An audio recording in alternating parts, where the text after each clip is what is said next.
What's going on, my peeps? Welcome back to the channel. Now, you've heard about New York City pizza, of course. You've heard about bagels. You've heard about bacon, egg, and cheeses. But have you heard of the chopped cheese? You probably have at this point because it's been everywhere on every major food channel, especially where I'm at today, the bodega truck. This guy travels all over the city, serving up some of the best chopped cheeses around. Yes, they are a little pricey, but when you've got that much publicity over the past couple months, it's kind of to be expected. And also inflation and the economy is a thing too, so. The rent is too damn high. If you are still somehow unfamiliar, the chopped cheese, in my opinion, is New York's answer to the Philly cheesesteak. I know that might be controversial, but it's a chopped up beef product with plenty of cheese on a really good roll with really whatever condiments you want. You could do hot peppers, you could do different sauces, but the original's just got cheese, lettuce, hot sauce mayo, and unfortunately, tomatoes. We'll address that later though.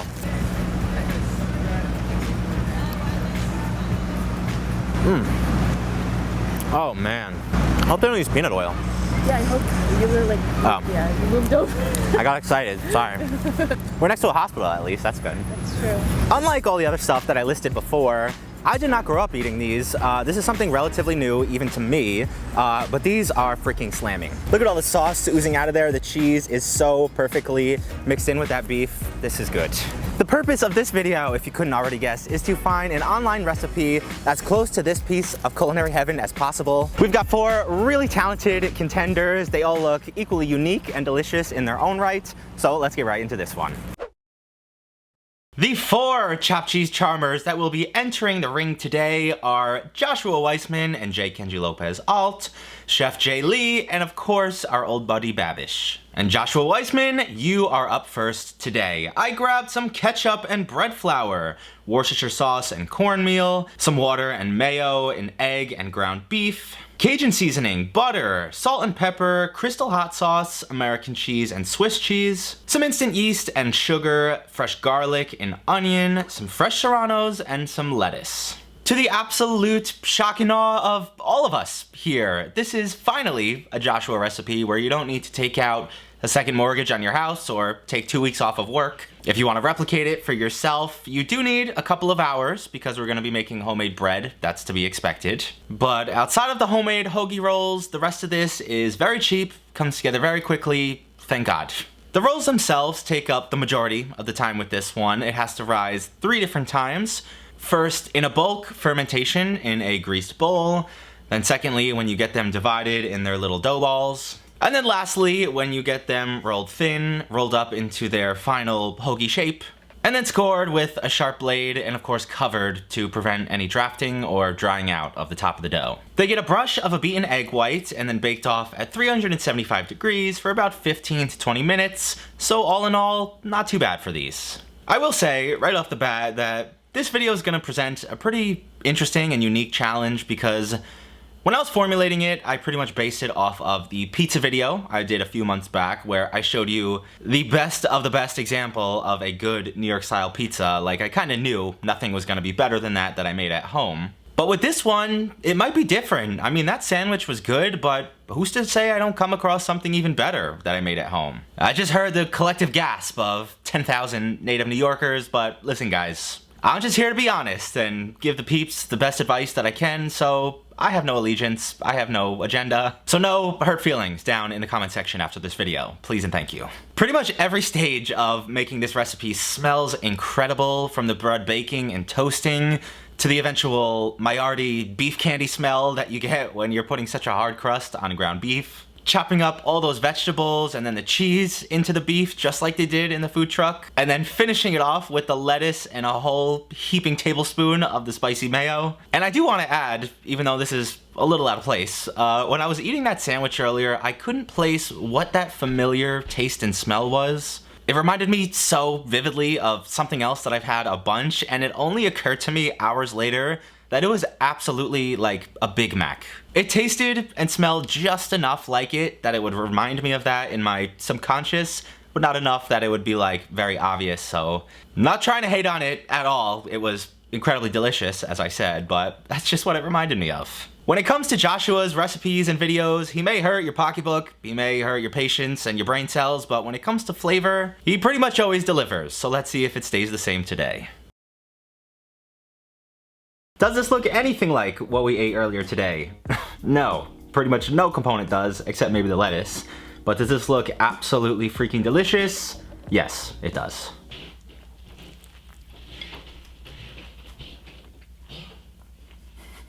To nobody's surprise, with how much fat and salt is in there, this is damn good. It's essentially a gigantic smash burger in the form of a Philly cheesesteak. I'd be lying if I said that I didn't love every single addition in here. I know some of it's not traditional, some of it is so like typical Joshua to add, but I love everything from the onions and the garlic to the elevated sauce to the chilies and the homemade bread. This is damn good, and I think I'd rather eat this than the other one. Already the premise of this video is out the damn window, but I can't lie to you guys. This is delicious. Would it be cheaper or easier to attain than the other one? Absolutely not. But if you put them in front of me and ask me which I'd rather eat, I'd have to pick this one every single time. Next up, we've got another regular of the channel, Kenji Lopez Alt, and his kind of Californianized version of the chopped cheese. I grabbed some preformed burger patties and American cheese, some mayo and lettuce, chicken bouillon powder and some hatch chilies, a Dutch crunch roll, salt and pepper, and some onion.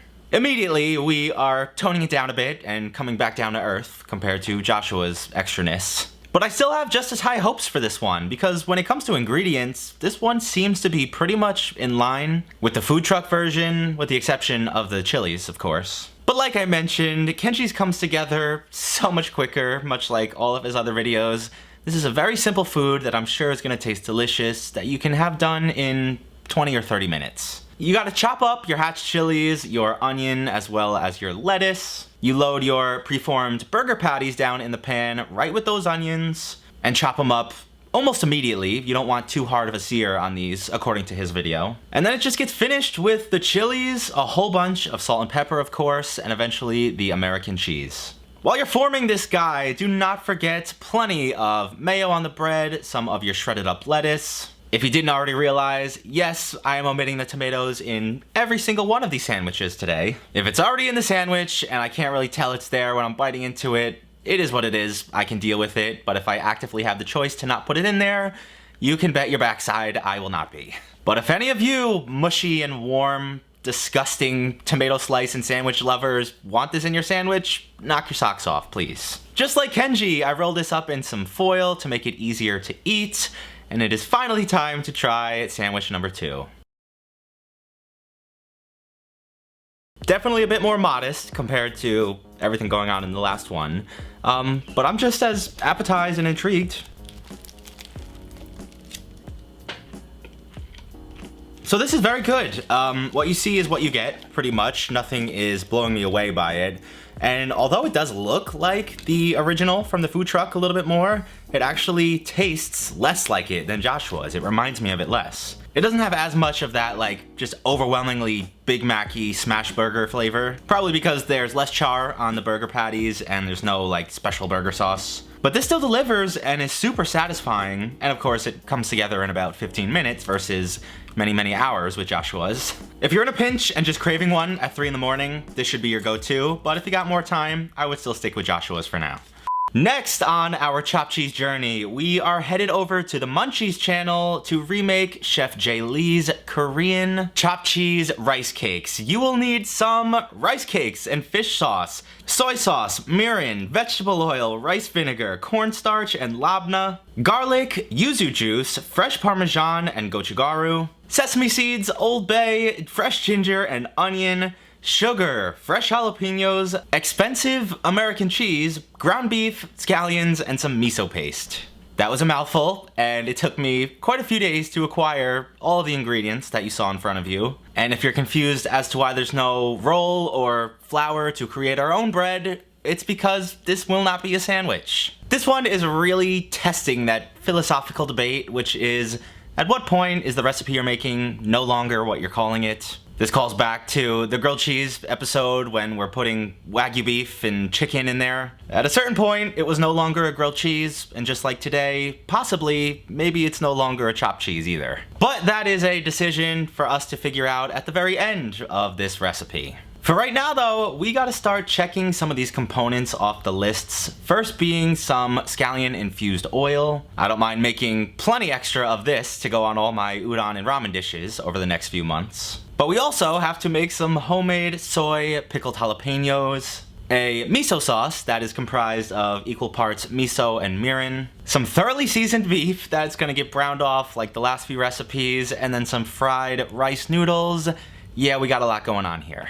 By the way, a quick little aside while I'm working on all that stuff, shoutouts to everyone who reached out in the comments or the DMs. I did miss last week's video. I took a little bit of a mental health break. There is quite a bit going on in the personal life at the moment. And in years past, I probably would have forced myself to get a video out no matter what, and then ultimately not been satisfied with the product. But these days, I'm trying to cut myself some slack, give myself more frequent breaks. After all, I've been doing this for many years while missing very few weeks, and I'm still a one-man show with no help, so I appreciate the majority of you for bearing with me and understanding, so thanks. Anyways, back to the topic at hand. When I finally got to frying off the rice cakes, I have never done this before, and I do somewhat try to take precautions, making sure I monitor the oil temperature and don't fill the pan up too high. Not enough precautions we're taking with this one because these things are like little exploding bombs, and to say they scared the absolute shit out of me is understating it.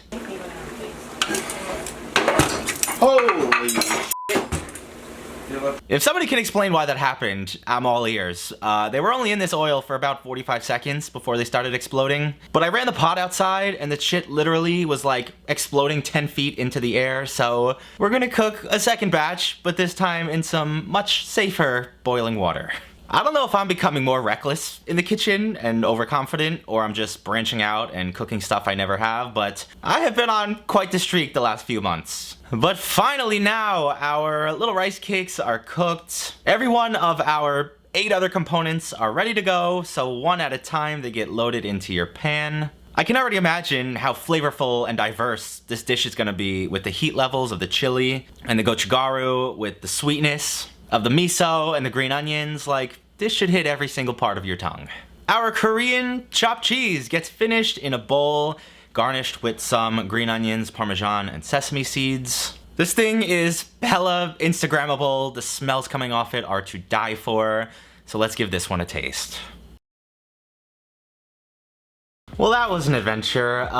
What you didn't see in the middle of that was a 35-minute intermission to clean all the oil off my floor and countertops. Thank you, Dad, also, if you're watching, for helping clean outside. I haven't had a scare that bad since I lost my fingertip on the mandolin, or I stabbed myself while trying to carve a Parmesan wheel, or when I almost burned down the apartment while trying to flambe a pasta dish. I need to be more careful. This is excellent, and you can tell it was composed by a really talented chef. It pretty much hits every flavor profile you really want. It's got that umami savory from the fish sauce and the Parmesan. It's got a little heat, but it's balanced with the dairy and the labna. This is delicious. My biggest complaint is the pool of oil on the bottom. You can't really see, yeah, right there. And it's probably because it didn't properly emulsify. It's supposed to be fried noodles. I'm sure that would have helped. But it is still very tasty. I would make this and eat this again. Is this a chopped cheese? Let's not kid ourselves, not even close. This is even more egregious than Guga's Wagyu grilled cheese.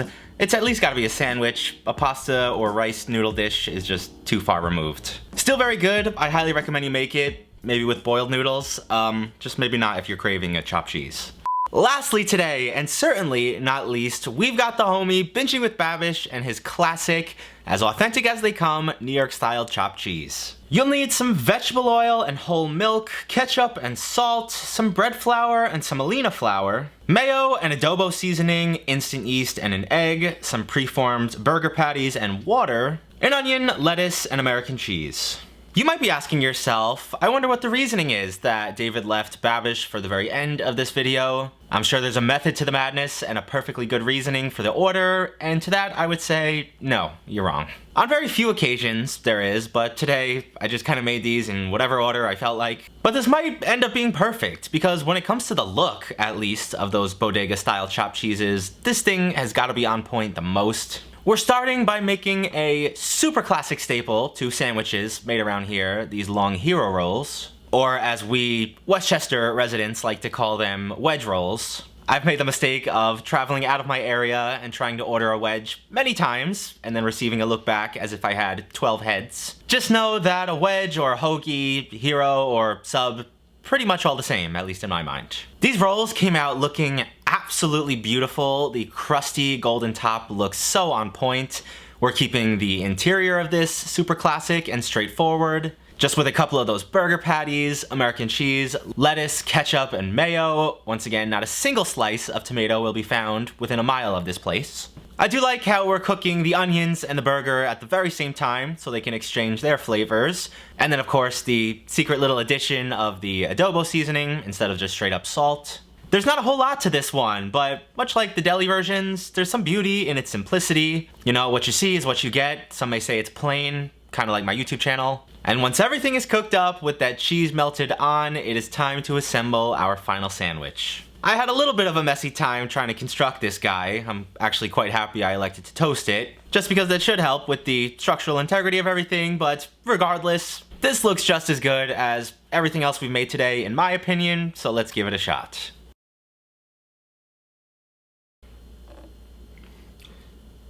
Well, just like me, this thing looks like a certified mess, but in my estimation and opinion, just the way it's supposed to look. Oh my god. It's everywhere. Not sure if you guys can spot the damage of this one.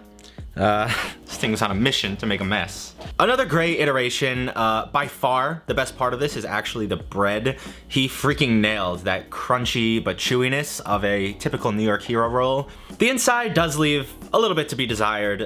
It reads a little bit under-seasoned. I think the adobo itself wasn't enough on the beef. Maybe additional seasonings or some kind of special sauce. I'm still gonna finish it though. Still that good. For the first time in a while, I would go out on a limb and say that I would make all 4 of these again. They all have their own unique benefits. The bread in this one, the ease of Kenji's, the overall greatness of Joshua's, and the uniqueness of Chef Jae Lee's. All in all, a very successful and satisfying day. Although I might need a pipe cleaner for all my heart valves and arteries now. I hope you guys enjoyed this one. If you did, leave me a big old like. Let me know what recipe you'd like to see me hit the road to try to find an authentic version of next, and then see which internet recipes match up the best. Follow me over on Twitter and Instagram if you do not already, and other than that, have a fantastic weekend, and I'll see you right back here next time. Peace!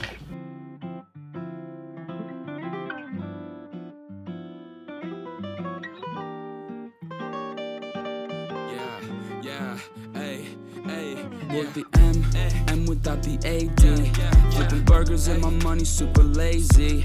Try and make a meal tonight, they ain't paying me. Try and supersize my life with my 18. Yeah, our style wasn't wavy, but we had a vision.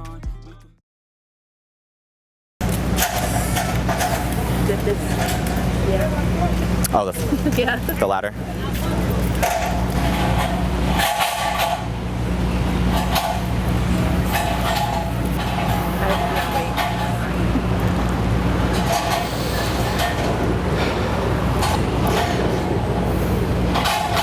Fucking ladder. It's gonna be the death of me.